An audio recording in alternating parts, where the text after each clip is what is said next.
Hello guys, welcome back to my channel smart learning. Sorry guys, मैं काफ़ी time से video upload नहीं कर पा रही हूँ क्योंकि मेरे एग्ज़ाम चले हुए हैं।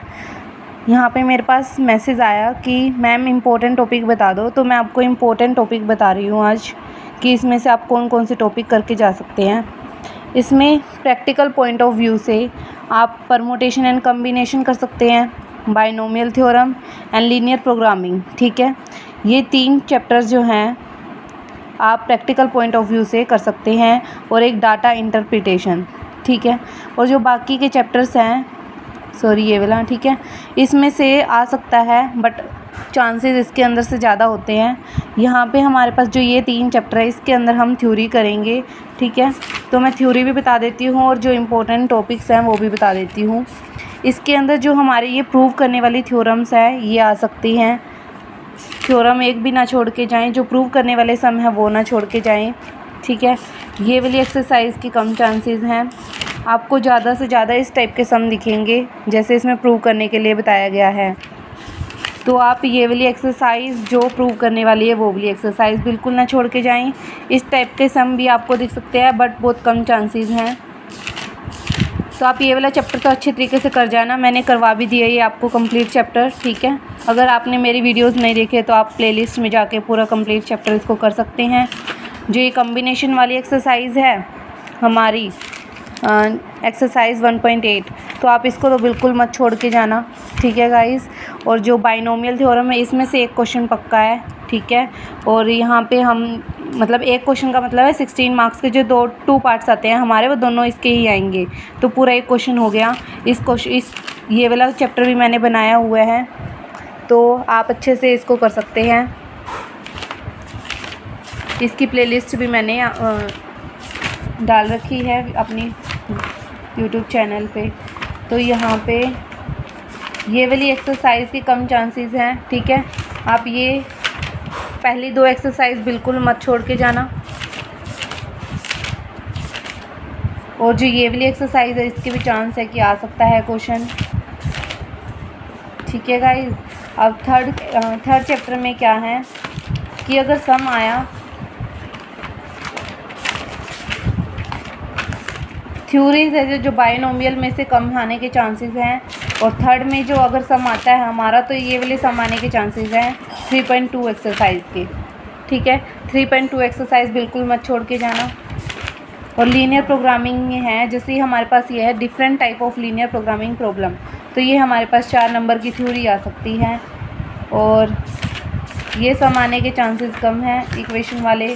ठीक है, लेकिन आप एक बार ज़रूर कर जाना। यहाँ पे लीनियर प्रोग्रामिंग की जो लिमिटेशन गिवन है वो भी आ सकती है, तो इसके 3-4 पॉइंट पढ़ लेना। यहाँ पे जो सम आने के चांसेस है वो है इस एक्सरसाइज के, जो कि हमारी कौन सी है 4.2, मोस्ट इम्पोर्टेंट। एंड आपसे थ्योरी में भी पूछ सकते हैं कि graphical method of solving a linear programming problem, तो आपको ये दोनों है जो डिटेल में बताने पड़ेंगे, इसके जो स्टेप है वो बताने पड़ेंगे, तो आप इसको अच्छे से करके जाना। ये लॉन्ग में भी आ सकती है थ्योरी। ठीक है, इसका एक लॉन्ग प्रैक्टिकल क्वेश्चन ज़रूर आएगा। तो आप ये वाली एक्सरसाइज 4.2 एंड वहाँ पे 3.2 ये दोनों तो बिल्कुल मत छोड़ के जाना, और फर्स्ट और सेकंड चैप्टर है जो कंप्लीट ही करने की कोशिश करना।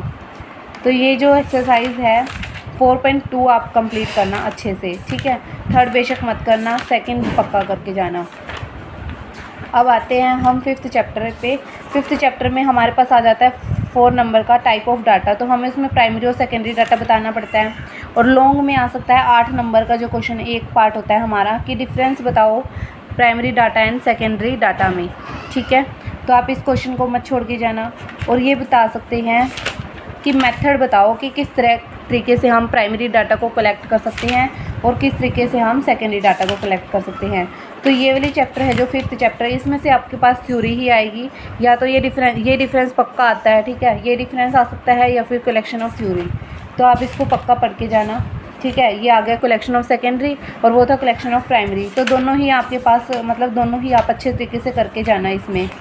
फिर उसके बाद अगर आना हुआ लॉन्ग में तो ये आ सकता है बेसिस और मेथड ऑफ क्लासिफिकेशन, तो आप क्लासिफिकेशन करके जाना। इसमें काफ़ी टाइप की है, geographical, chronological, conditional, qualitative, quantitative. ठीक है, यहाँ पे बस इतना ही है।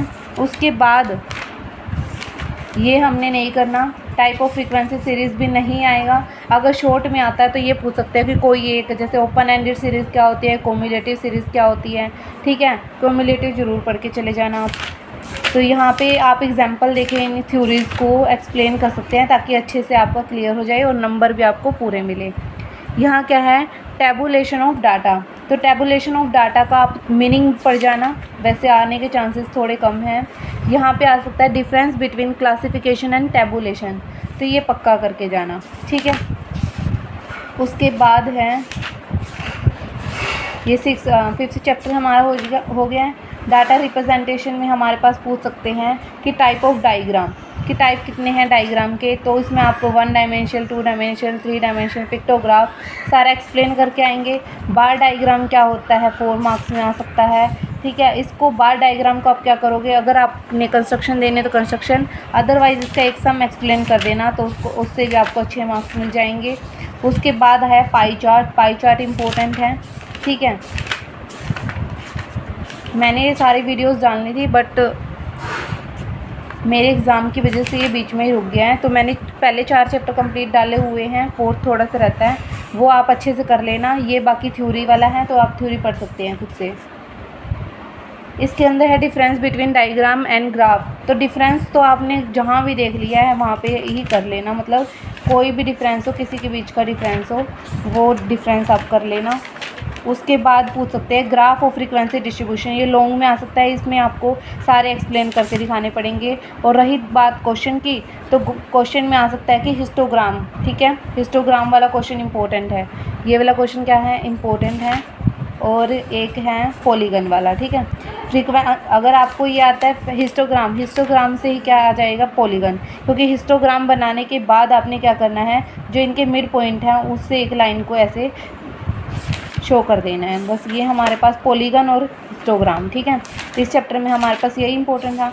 और डाटा इंटरप्रिटेशन में हमारे पास क्या आ सकता है, जैसे देखो हमारे पास एक सम आ सकता है जिसमें हमें ऐसे ग्राफ बना के दिखाने पड़ेंगे, मतलब हमें ग्राफ मिलेगा और उसके हमें क्या देने हैं, सिर्फ आंसर देने हैं। तो हमारे पास इसका एक क्वेश्चन आ सकता है। तो आप एक चैप्टर में तो बहुत इजी है क्योंकि आपको सारा कुछ मिलेगा, सिर्फ आपको आंसर देने हैं, ठीक है। जैसे इस क्वेश्चन में दिया हुआ है, तो आप इसमें से एक क्वेश्चन पक्का आ सकता है। इसमें से थ्योरी नहीं आएगी 8th में से। तो मेन तो हमारे पास 5th और 6th 7th इन 3 चैप्टरों में से तो हमारे पास थ्योरी है। पहले जो 4 चैप्टर है वो प्रैक्टिकल और लास्ट का 8 चैप्टर, ठीक है। आई होप आपका पेपर अच्छा जाएगा अगर आप इस तरीके से तैयारी करके जाते हैं जैसे मैंने बताया है, ठीक है। टॉपिक कोशिश करना कि कोई मत छोड़ के जाना। और अगर आपके पास टाइम कम है तो आप क्या करोगे, जो मैंने बताए हैं आपको इम्पोर्टेंट अभी फ़िलहाल के लिए, पहले 4 चैप्टर, पहले 4 भी नहीं, 1st 2nd और ये 4th, ठीक है। ये चैप्टर और एक ये 8th, ये chapter practical point of view से कर जाना। और जो 5th 6th 7th है वो आप किस वे से करके जाओगे, थ्योरी के पॉइंट ऑफ व्यू से करके जाओगे, ठीक है। डाटा वाले चैप्टर में से पक्का एक क्वेश्चन हमारा लॉन्ग क्वेश्चन और एक शॉर्ट क्वेश्चन मतलब थ्योरी का आएगा, ठीक है। तो आपका अच्छे से इसमें अटैम्प्ट हो जाएगा 60-70 मार्क्स का। Thank you guys, thank you for watching my video.